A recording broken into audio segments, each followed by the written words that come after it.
Hello students, ये आपका part third video है। चैप्टर का पार्ट थर्ड वीडियो में विविध प्रश्नावली पे है। और जो हम लोग ये विविध प्रश्नावली देख रहे हैं, इसमें क्वेश्चन आपके रेखा, कोण, त्रिभुज और चतुर्भुज इन चार चैप्टर से दिए हुए हैं। तो हम लोग क्वेश्चन नंबर अब 14 पे है। पिछले वीडियो में हम लोग 13 नंबर तक देख चुके थे। कह रहा है बगल की आकृति में angle N1 plus angle 2, angle 1 plus angle 2 बराबर में एंगल 3 प्लस एंगल 4।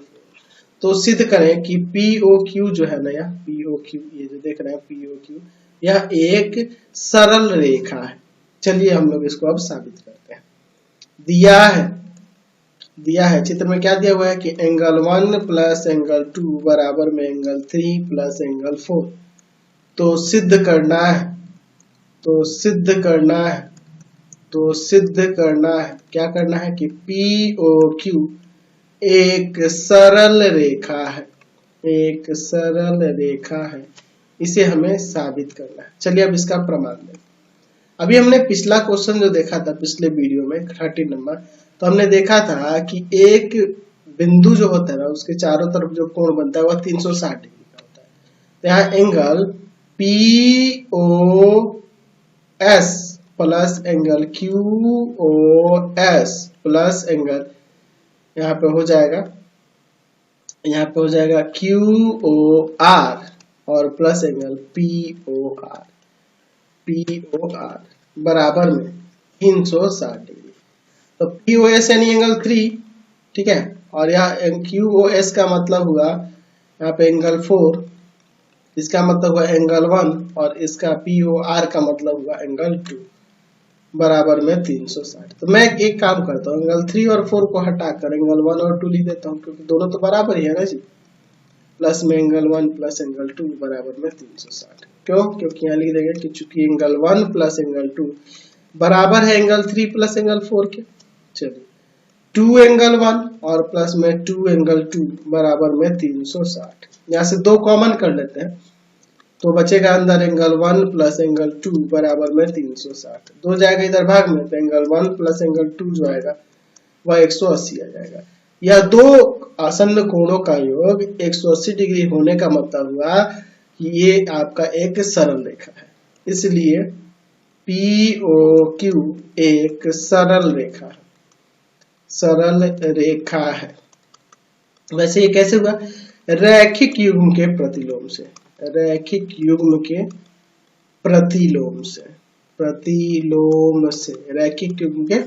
चलते हैं अब अगले क्वेश्चन पे। क्वेश्चन नंबर 15 देखा जाए। कह रहा है दिया गया है कि एंगल ABC 64 डिग्री है और AB को बिंदु P तक बढ़ाया गया है। यदि किरण BT एंगल CBP को समद्विभाजित कर, चलिए पहले मैंने फिगर बनाते हैं। एक एंगल ABC बना लेते हैं पहले, उसके बाद हम लोग आगे बात करेंगे। फिगर बना देता हूं, फिर हम लोग आगे बात करेंगे। देखो यह एंगल ABC हो गया, समझ गए। अगर है कि AB को P तक बढ़ाया गया, नीचे की ओर इधर बढ़ाया गया, ठीक है, P तक बढ़ाया गया, AB को P तक बढ़ाया गया। चलिए यहाँ हम लोग P तक बढ़ा दिए। फिर कह रहा है यदि किरण BT एंगल CBP को समद्विभाजित करे, CBP को यहाँ समद्विभाजित कर रही है कोई किरण BT, ठीक है, BT जो है समद्विभाजित कर रहा है इस किरण को, यानी ये एंगल को, यानी ये दोनों बराबर है। तो एंगल ABT यह पूरा एंगल ज्ञात करना है, और TBP का प्रतिवर्ती कोण TBP, यानी इसको छोड़कर ये टोटल जो योग हो रहा है ये वाला निकालना है। TBP का प्रतिवर्ती कोण TBP कह रहा है, तो यानी कि ये बाहर वाला यहाँ से यहाँ तक ये बड़ा वाला कोण जो होगा, ठीक है, इसको हमें निकालना है। चलिए देखते हैं, सिंपल सा क्वेश्चन है। दिया है एंगल ABC बराबर में 64 डिग्री, और फिर आगे क्या कह रहा है कि BT जो है ना एंगल CBP का समद्विभाजक है। ज्यादा लिखने की जरूरत नहीं है, समद्विभाजक है। तो ज्ञात करना है क्या ज्ञात करना है? एंगल ABT को, और दूसरा ज्ञात करना है रिफ्लेक्स एंगल, प्रतिवर्ती कोण, रिफ्लेक्स एंगल TBP। चलिए देखते हैं इसका हल देखते हैं। अच्छा, एंगल ए बी सी और plus angle P B C या सी बी पी भी लिख सकते हैं। एंगल सी बी पी बराबर में 180 डिग्री हो जाएगा ना, देख लो। Angle A B C angle C B P दोनों का योग 180 हो जाएगा रैखिक युग्म से, रैखिक युग्म से हो जाएगा ना, रैखिक युग्म से। अब देखिए एंगल ए बी सी 64 दिया है और प्लस में एंगल सी बी पी बराबर में 180, ये जाएगा उधर जाके घट जाएगा, तो एंगल सी बी पी बराबर में 116।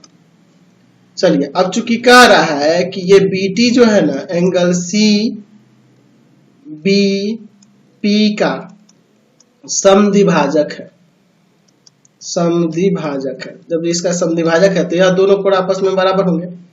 एंगल क्या हो जाएगा सी बी टी बराबर में एंगल टी बी पी, ठीक है।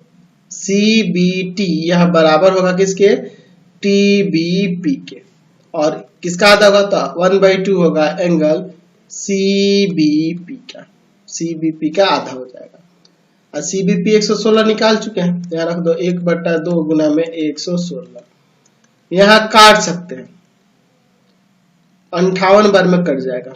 एंगल सी बी टी और बराबर में सी बी टी बराबर में एंगल टी बी पी बराबर में 58 डिग्री, कोई दिक्कत नहीं इसे। चलिए अब आगे देखते हैं यहाँ पर, तो ये आपका दिया हुआ है 64 डिग्री दिया हुआ था, 64 दिया है ना जी ऊपर, एंगल ए बी सी 64 दिया है। अच्छा, हमने यहाँ पर सी बी टी 58 निकाल लिया और एंगल टी बी पी ये भी आपका 58 निकाल लिया। हमें निकालना है एंगल ए बी टी, पहले हमें एंगल ए बी टी निकालना है। तो देखो यहाँ लिख सकते हैं कि एंगल ए बी टी जो है यह दो एंगल ए बी सी और plus angle C B T दोनों के योग से बना है। तो ये तो आपका 64 है, आइए हमने निकाल दिया सी बी टी 58। अब दोनों को जोड़ दो, तो जोड़ोगे तो 8 12 2 से 122 आ जाएगा, एंगल ए बी टी 122 आ जाएगा। दूसरा क्या कह रहा है, reflex angle T B P का रिफ्लेक्स, तो उसको 360 में से उस एंगल टी बी पी को हटा देंगे ना, तो आपका रिफ्लेक्स एंगल निकल जाएगा। तो 360 में से घटा देंगे किसको, टी बी पी को।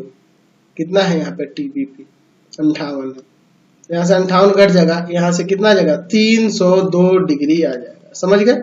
चलिए अब चलते हैं अगले क्वेश्चन पे। चलिए अगला क्वेश्चन देखा जाए, क्वेश्चन नंबर है 16। क्या कह रहा है क्वेश्चन, कह रहा है दी गई आकृति में AOB एक सरल रेखा है, किरण OC AB पर लंब है, यह इस पर लंब है। किरणों OA और OC के बीच OD एक अन्य किरण है, ठीक है। तो सिद्ध करना है यार, देखो यहाँ पे आप ब्रैकेट दे देना, ये गलत दिया है, यहाँ पे इस तरह से ब्रैकेट दे देना। चलिए देखते हैं क्या दिया है और क्या साबित करना है। दिया है AOB एक सरल रेखा है, एक सरल रेखा है या रेखा भी है, लिख सकते हैं सरल रेखा है, और OC लंब है OAB पर, OC लंब है AB पर, ठीक है। और यहाँ पे क्या कह रहा है कि OD एक अन्य किरण है, ठीक है, अन्य किरण है, इतना काफी लिख देना। तो सिद्ध करना है, तो सिद्ध करना है, क्या सिद्ध करना है हमें कि COD जो होगा एंगल COD वह हाफ होगा एंगल BOD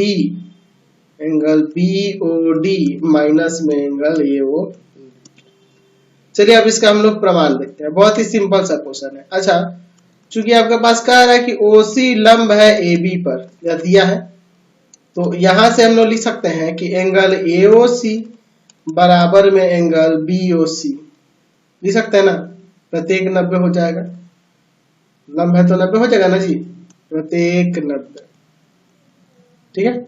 चलिए अब देखिए, मैं एक काम करता हूँ, AOC दिया है ना यहाँ पे AOC, तो मैं एक काम करता हूँ, AOC को हटाकर मैं यहाँ AOD और प्लस में एंगल COD लिख देता हूँ, ठीक है, कोई दिक्कत नहीं है। प्लस में एंगल COD, ठीक हो गया, COD बराबर में BOC है ना, तो इसको मैं जरूरत के अनुसार एंगल BOD और माइनस में एंगल COD कर देता हूं।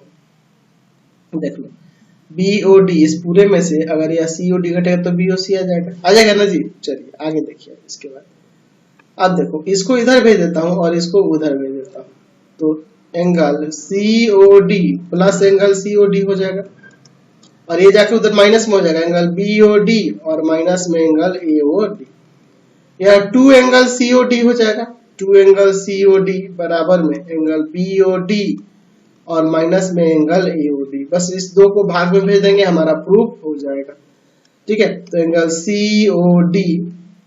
COD जो होगा हाफ हो जाएगा एंगल BOD और माइनस में एंगल AOD के। यही ना हमें साबित करके दिखाना था। चलिए क्वेश्चन नंबर 17 देखिए क्या कह रहा है। बगल की आकृति में यदि एंगल ABC बराबर है एंगल ACB के, ये दोनों आपस में बराबर है, तो हमें इसे सिद्ध करना है कि ABP यह बाह्य कोण जो है और यहाँ वाला बाह्य कोण ACQ ये आपस में बराबर होगा।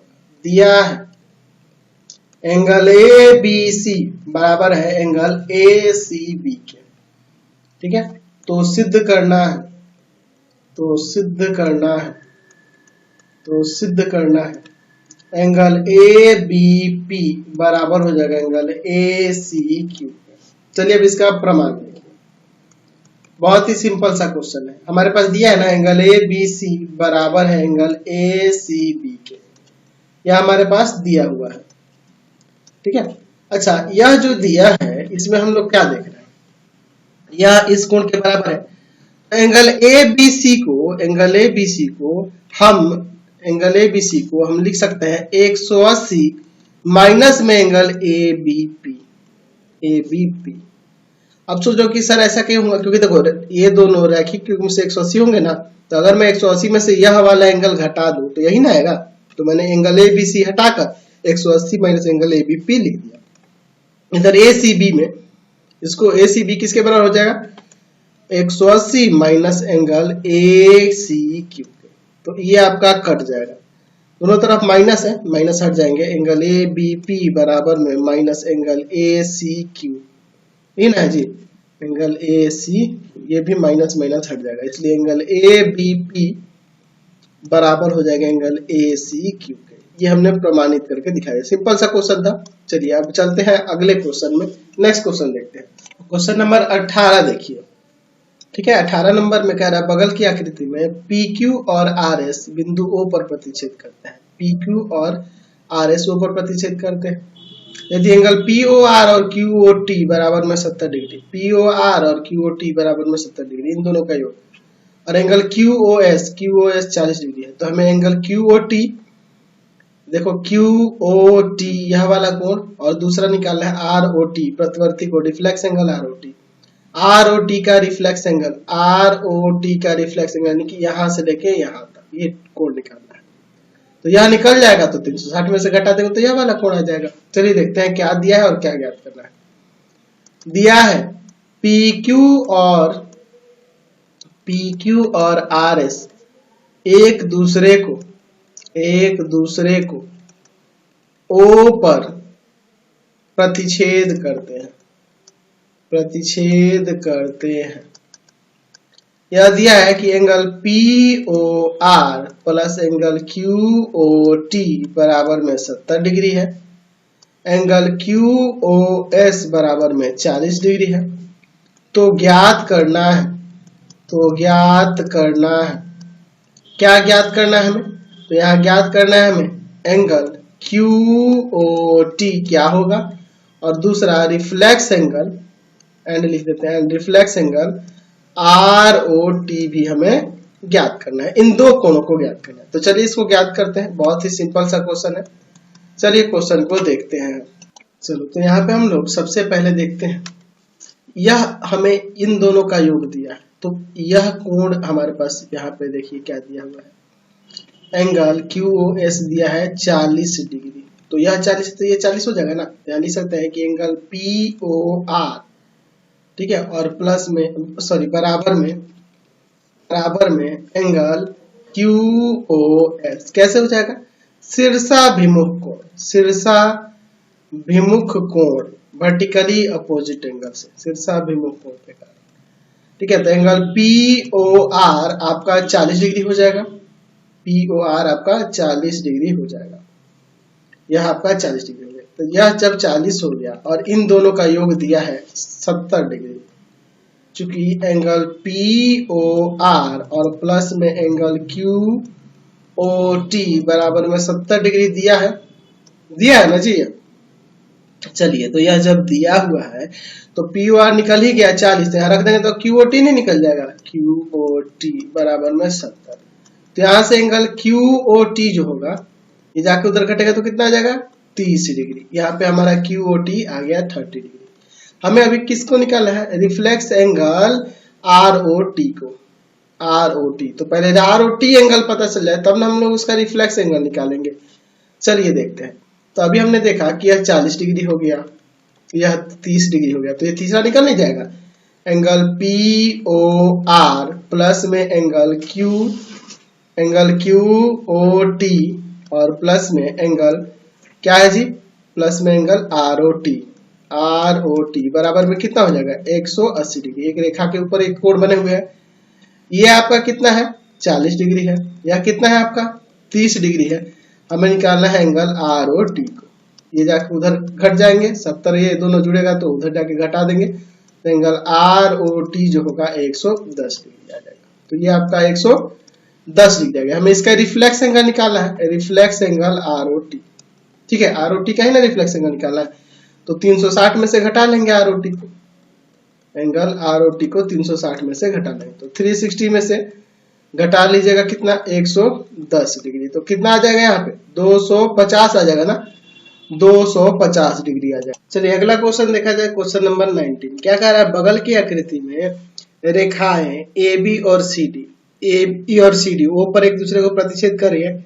एंगल XOB बराबर 90 डिग्री, एंगल XOB ये 90 है, तो ये भी आपका 90 ही हो जाएगा। और XY का अनुपात यहाँ पे दिया है 2:3, तो Z का मान ज्ञात करना है। ठीक है, चलिए देखते हैं। दिया है AB तथा CD एक दूसरे को O पर प्रतिच्छेद करती है,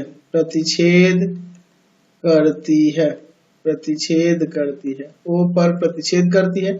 एंगल XOB बराबर में 90 डिग्री दिया है और कह रहा है कि XY का जो अनुपात है ना वो 2:3 है। तो ज्ञात करना है क्या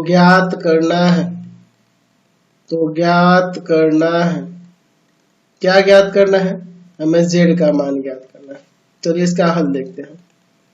यहाँ पे देखिए एंगल AOX और प्लस एंगल XOB दोनों मिला के 180 हो जाएगा रैखिक युग्म से, लीनियर पेयर से। AOX और XOB हो जाएगा ना जी।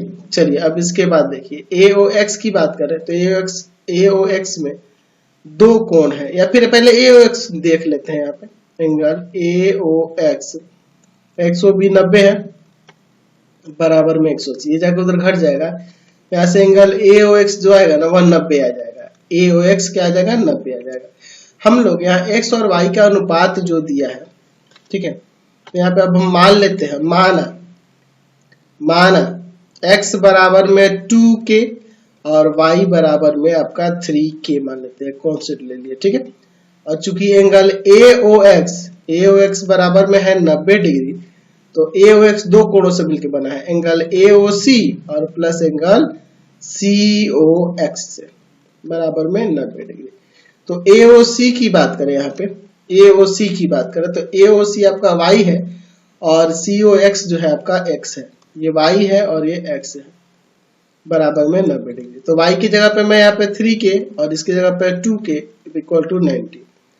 यहाँ से 5K बराबर में 90, 5 जाएगा भाग में 18 आ जाएगा K का मान।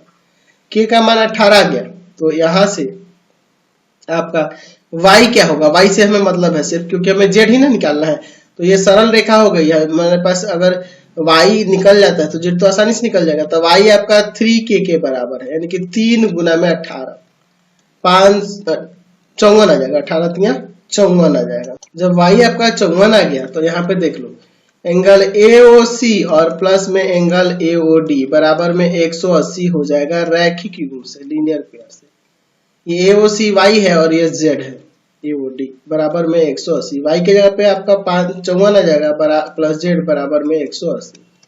जैसे z बराबर 180 में से 54 को घटा देंगे 6 और यहाँ पे बच गया आपका 7 में से 5 गया 2, 126 आ जाएगा ना। यहाँ से z का मान 126 आ गया। चलिए क्वेश्चन नंबर 20 देखिए। बगल के आकृति में यहाँ क्या दिया है, BD जो है ना, BD लंब है AC पर और क्या करें, एंगल DBC 40 डिग्री है, DBC 40 डिग्री है और एंगल EAC 30 डिग्री है, EAC 30 डिग्री है। हमें x और y निकालना है, x निकालना है और y का मान हमें यहाँ निकालना है।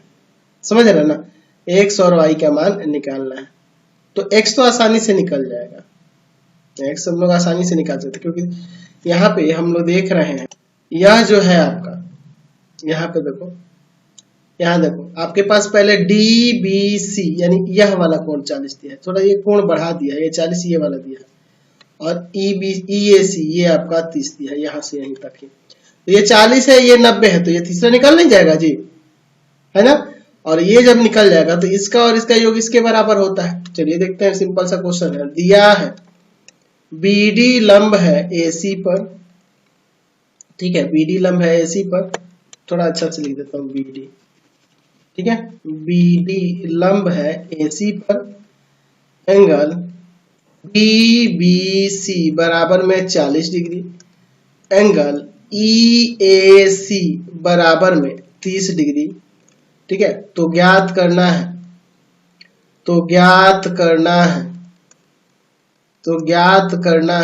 x तथा y का मान, x और y का मान। चलिए इसका हल देखें, सबसे सिंपल क्वेश्चन यही है। आप चलो त्रिभुज BCD में angle DBC plus angle BDC और प्लस एंगल BCD बराबर में 180 हो जाएगा ना। लिख सकते हैं कि त्रिभुज के तीनों कोणों का योग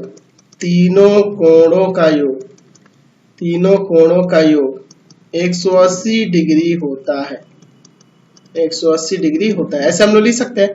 तो DBC की बात करें तो ये 40 डिग्री है और ये लंब होने के कारण 90 हो जाएगा और एंगल BCD जो है उसे हम लोग यहाँ पे किस नाम से जानते हैं, x के नाम से जानते हैं, बराबर में 180। 130 हुआ, उधर जाके घट जाएगा तो x बराबर में 50 डिग्री आ जाएगा। तो x का मान 50 आ गया। अभी हमें y निकालना है। तो एंगल त्रिभुज ACE में देखो, एंगल AEB जो होगा ना, AEB ये बाह्य कोण, ये अभिमुख अंतः कोणों के योग के बराबर होगा, यानी कि एंगल EAC और प्लस में एंगल ACE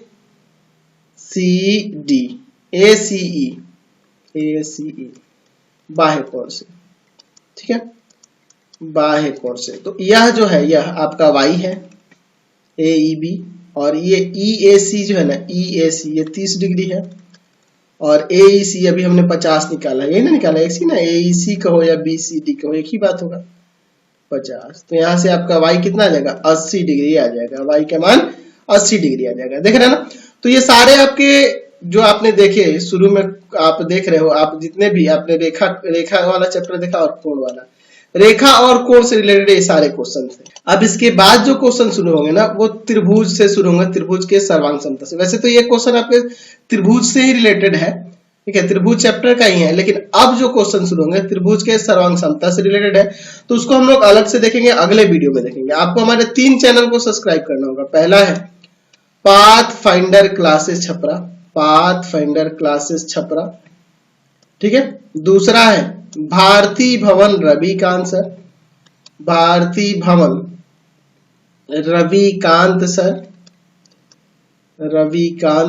और तीसरा चैनल है रविकांत सर के नाम से। तीनों चैनल को सब्सक्राइब करेंगे। इससे रिलेटेड वीडियो के लिए सीधे डिस्क्रिप्शन में जाएंगे और इससे संबंधित नोट्स के लिए www.ravikantsir .in पर जाएंगे और वहां से इससे संबंधित नोट्स को डाउनलोड कर सकते हैं और पढ़ भी सकते हैं। Thanks for watching the video.